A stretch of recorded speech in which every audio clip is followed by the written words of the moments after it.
નમસ્કાર વિદ્યાર્થી મિત્રો, સ્વાગત છે તમારું સ્કાયલાઇન એજ્યુકેશનમાં। આજે આપણે જોવાના છીએ ધોરણ 9 વિષય છે સામાજિક વિજ્ઞાન 10/1/2025 માટેની જે ક્વેશ્ચન બેંક છે એની અંદર 6ઠું, 11મું અને 17મું એમ 3 ચેપ્ટર છે એનો સમાવેશ કરવામાં આવેલો છે। આપણે સોલ્યુશન કરીએ વિભાગ એથી। તો એમાં આપણને આપેલા છે યોગ્ય જોડકા જોડો।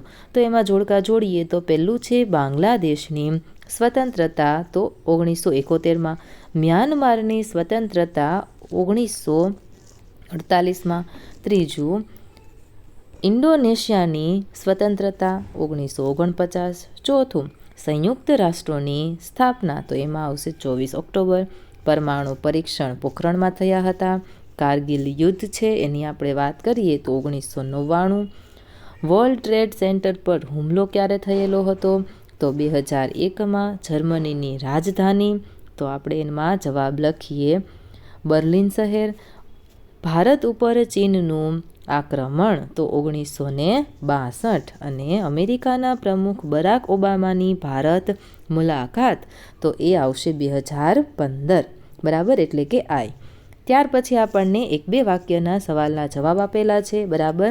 આપણે સેક્શન બી, સી અને ડી બધાનું સોલ્યુશન જોવાના છીએ, તો વિડીયોને અંત સુધી જરૂરથી નિહાળજો। અને હા, વિડીયોને લાઇક કરો, તમારા મિત્ર સાથે વોટ્સએપ પર આ વિડીયોની લિંકને જરૂરથી શેર કરી દેજો। અને જો તમે ચેનલ પર નવા હોય તો ચેનલને સબસ્ક્રાઈબ કરી તમારી શાળાનું નામ અમને કમેન્ટ બોક્સમાં રેડ હાર્ટ સાથે જરૂરથી દર્શાવજો। અને હા, તમારે આ એકમ કસોટીમાં કેટલા ગુણ આવશે એ પણ જરૂરથી લખજો।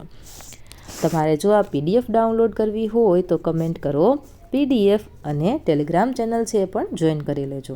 જોઈએ નીચેના પ્રશ્નોના જવાબ લખો। તો પહેલું, મહાભિયોગ એટલે શું?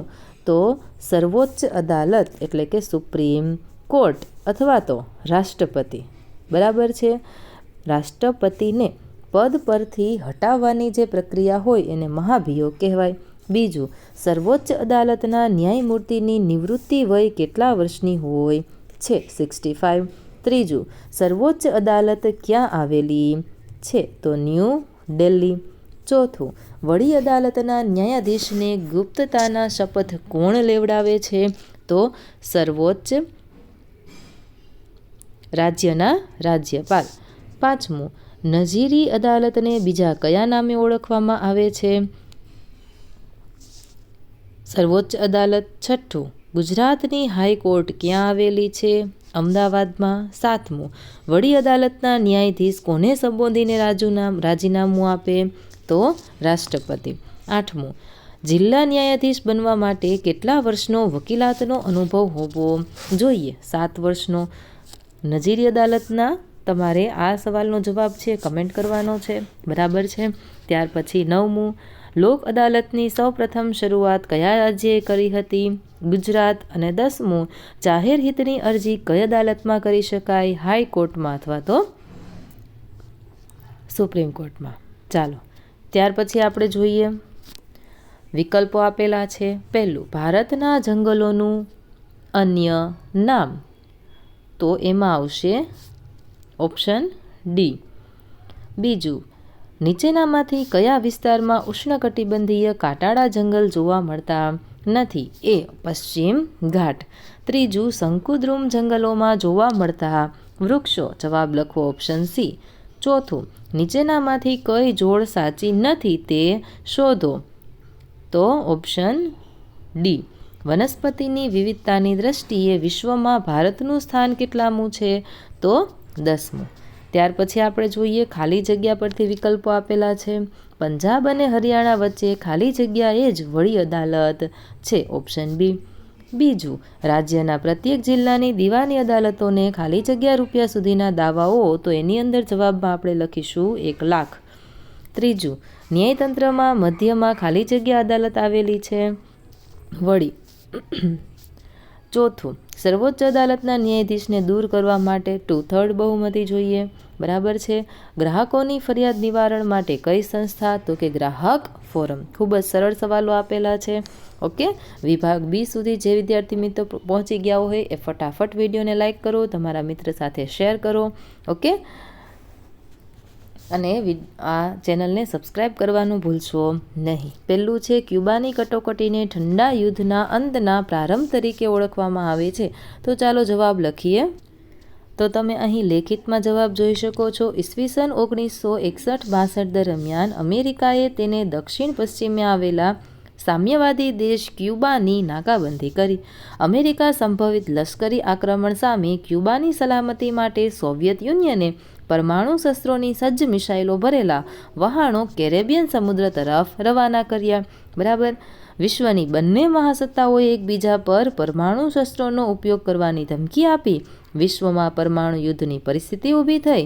અંતે અમેરિકા અને સોવિયત યુનિયનના વડાઓએ સૌ પ્રથમવાર હોટલાઇન પર વાતચીત કરી.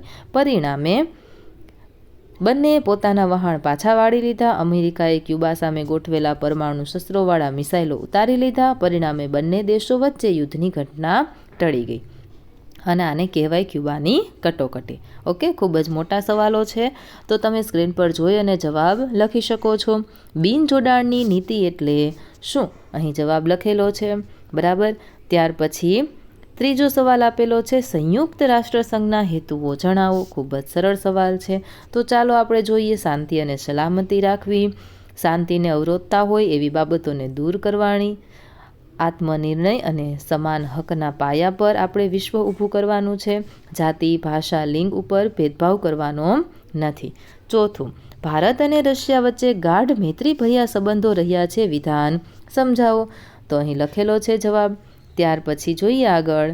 તો પાંચમું, નાટો અને સિયાટો આ બંને સંકલ્પનાઓ લખવાની છે. છઠ્ઠું, પરમાણુ બિન પ્રસાર સંધિ એટલે શું? ભારત તેના પર કેમ હસ્તાક્ષર કર્યા નથી? એનો જવાબ પણ આપણે અહીં લખેલો છે. ત્યાર પછી આપણે જોઈએ, સર્વોચ્ચ અદાલતના ન્યાયાધીશની લાયકાત જણાવો. બરાબર છે. ભારતનો નાગરિક, 65 વર્ષથી વધારે ઉંમર ન હોવી જોઈએ. વડી અદાલતના ન્યાયાધીશ તરીકે 5 વર્ષ હોવા જોઈએ. બરાબર છે. એવી રીતે અહીં આપેલું છે. ત્યાર પછી ભારત અને પાકિસ્તાન વચ્ચેના સંબંધની આપણે ચર્ચા કરીએ. ઓકે. ત્યાર પછી ઘણા બધા અહીં સવાલો આપેલા છે. તમારે જેનો પણ જવાબ જોઈતો હોય, ઉદાહરણ તરીકે કુદરતી વનસ્પતિના માત્ર પ્રકારો જણાવો. જો આ સવાલનો જવાબ જોતો હોય તો આખો સવાલ તમારે કમેન્ટ બોક્સમાં લખવાનો છે, ત્યાં તમને જવાબ મળી રહેશે. બરાબર છે.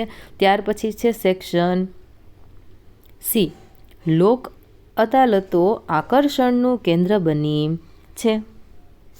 તો અહીં છે ચોથો સવાલ, એનો જવાબ આપણે અહીં લખેલો છે. ઓકે. ત્યાર પછી છે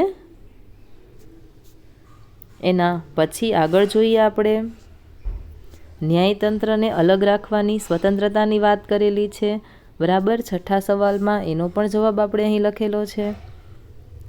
તો વિદ્યાર્થી મિત્રો, વિડીયોને લાઇક કરો, તમારા મિત્ર સાથે શેર કરો અને સેક્શન સી અને સેક્શન ડી બંનેમાંથી જે પણ સવાલનો જવાબ જોઈતો હોય, તમારે માત્ર સવાલ છે કમેન્ટ બોક્સમાં લખવાનો છે, ત્યાં તમને તરત જ જવાબ મળી જશે. ઓકે. તો વિડીયોને અંત સુધી જોવા માટે તમારો ખૂબ ખૂબ આભાર.